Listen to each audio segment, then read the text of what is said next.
No, we are, he is right. We are attempting to do my best. It's a little outside of my comfort zone, but we are trying to do a shorter sermon today because in this time we normally reserve for the sermon where Doug Edwards is going to be, on behalf of the elders, presenting us with our vision for 2018. But before we did that, we wanted to take a few minutes here at the beginning of that presentation, not only just to, get some Bible in, but to remind us of the challenge that the Bible and the New Testament and the Apostle Paul sets for us as a congregation. Paul writes to the church in Ephesus, and he has a very close relationship with the church in Ephesus because he planted the church in Ephesus. You can go to Acts 19 and read about his adventures in Ephesus. And when I say adventures, I mean adventures. There's even a riot in Ephesus because of Paul and the work that he does there. So he has a lot of personal ownership in this church. And not only does he have personal ownership in the church's planting, but he also has personal ownership in the ministry of this church, because the preacher for the church of Ephesus, when Paul writes this letter, is Timothy, his son in the faith, the Robin to his Batman. And he writes to him in 1st and 2nd Timothy to tell him how to properly preach and evangelize for the church in Ephesus. But here he writes to the congregation. And unity was an issue in Ephesus. It was something that they were dealing with that was threatening to pull the church apart at the seams. And Paul writes to them, not only encouraging them about the importance of unity, but challenging them to adopt the importance of unity among their own membership. And he does that by reminding them of the goal of every Christian, that every Christian should have. Because there's an assumption in Paul's writing you may not have considered before, and it's this. Paul writes to the church in Ephesus in such a way that it can be implied to any other church that reads it throughout Christian history. But when he does, he writes to them, and he writes to these Christians assuming that they are members and actively engaged with the congregation in Ephesus. Church, today we seem to have the thought that being a Christian, the relationship that you have with God, is something you have between yourself and God alone. That my salvation, my relationship, is something between me and God and nobody else. And that whole church business, that's just icing. But that's not what the Bible describes at all, church. You don't go to church as a bonus. You go to church because that's what Christians do. Church, Christians by nature congregate. Do you know what it means to congregate? It means to gather together. The word church itself means in Greek, it's taken from the Greek word ekklesia, and it means assembly. A gathering. If you put a magnet in the middle of a table, and you take a bunch of iron filings and shavings and you scatter around in a wide circle, the magnet will draw them as a group together to the center. We're the filings. Jesus is the magnet. We have to come together because that's what he draws us to. Jesus connects us by value of his salvation, not only to himself, but to each other, indelibly. It's the job of Christians to congregate. And he writes to them telling them this, and then encourages them to the challenge of congregation. The challenge of congregation is this: building up one another in love. He tells us in chapter 4 of Ephesians, verse 11, he starts talking about these gifts that God has given their church, and he gives every Christian church these gifts.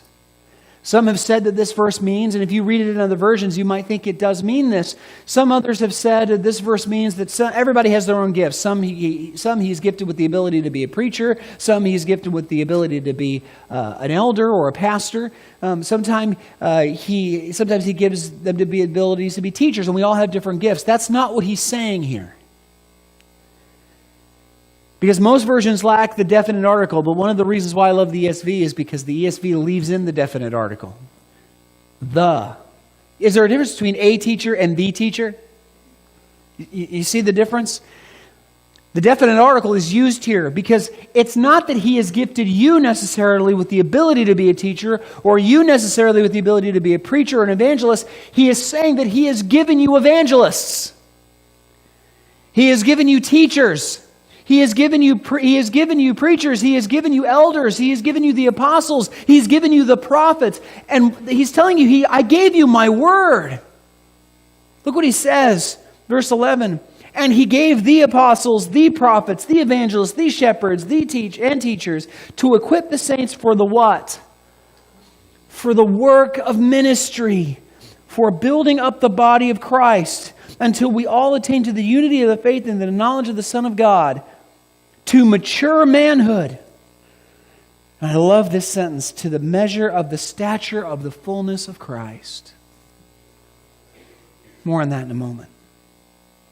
So that we may no longer be children, tossed to and fro by the waves and carried about by every wind of doctrine, by human cunning and craftiness in deceitful schemes, rather speaking the truth in love.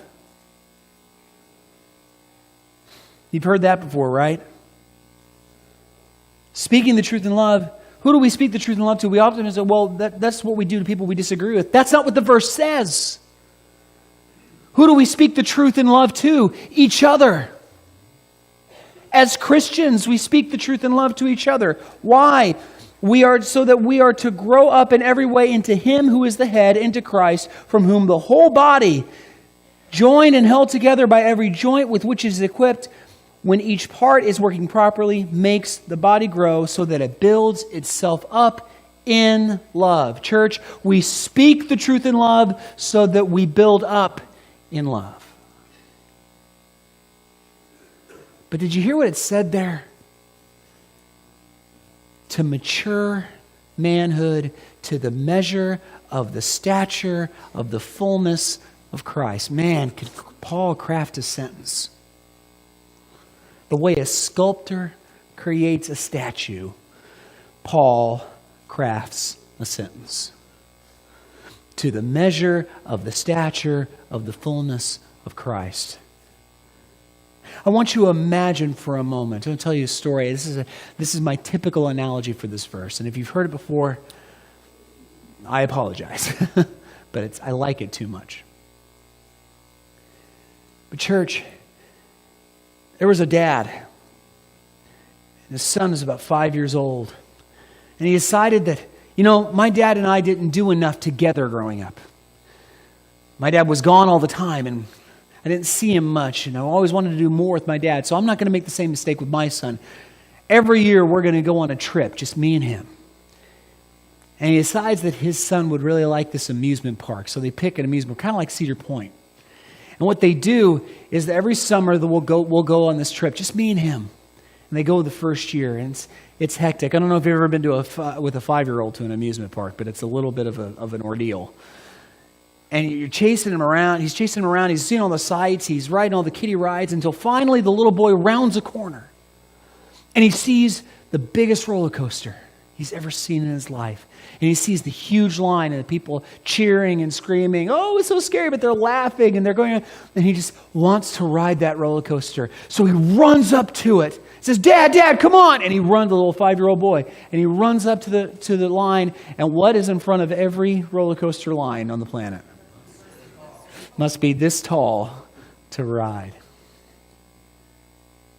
And he goes to get, he's going to skip that thing because he's 5. And he's just going to get in line. His dad stops and goes, no, wait, son. You have to be a certain size for safety reasons. You have to be a certain size to ride this ride. Stand up and see if you're tall enough. Now, he knows he's not tall enough. So that little boy gets up there. He puts his feet down and he gets like this. And he puts his chin to his chest. because I don't know if you know this, but the back of your head is taller than the front of your head. Am I tall enough? And there's like a good 2 feet. And he gets down on his knees and he says, son, I'm sorry. You're not quite tall enough yet. And tell you what, don't be upset. You just do some growing and we'll come back next year and try again. Sound good? Yeah. And they go ride some other rides. He buys them a bunch of candy to, wash away his tears. And they hit the car and they go home. Next year rolls around, same thing. Rounds that corner, sees that. Oh, it goes up. Now it's about 1.5 feet. They do this for 4 years in a row with the kid not tall enough until on year 5. The little boy rounds the corner. He's now 10. He rounds the corner. He sees that. Now it's a personal challenge, right? It's personal. He sees that. He looks at that clown dead in the eye. And he walks up and he palms his foot down and goes, am I tall enough? He's that far over the line. His dad says, yeah, son, let's get in line. And he starts jumping forward. He goes, I'm tall enough. I'm tall enough. I'm tall enough. He goes, yeah, we're going to ride it. And he goes in, and he runs to get in line. And as his dad goes to follow, he thinks to himself, I can't tell what he's more excited about. Getting to ride the ride or being big enough to ride the ride. I don't know if you know this or not, but there's a height requirement for heaven. But it's not a human height requirement. It's a divine one. In order to get into the kingdom of God, you have to be this tall to ride. But that measurement is Jesus' measurement. It's how tall and how powerful and how great and how perfect Jesus is. And none of us stack up. And God knows that none of us stack up. So he did a couple of things for us. Number one, he sent his son to die. He did that for us. Number two, he perfected us through Christ's perfection so that we could be sanctified before him. And then number three, in order to get us there, doing that last couple of inches so that we could all be tall enough to ride, he gave us each other. We grow each other up in love. We build one another up in love so that we all look more Christ-like tomorrow than we look today. That is your responsibility to your brothers and your sisters. If there's a person around you right now that is not as Christ-like enough as they should be, it's not just their fault, it's potentially your fault too, because you have let them down. Because church, no Christian is an island. We are not tigers, solitary hunters. We're wolves. We're pack animals. Christians don't live alone. We congregate. And one day we're all going to stand in that line and we're going to see if we're tall enough, and with each other's help, this church is going to get there. Amen?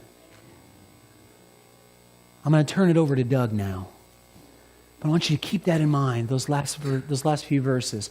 We speak the truth in love so that we can build up each other in love to attain the measure of the stature of the fullness of Christ.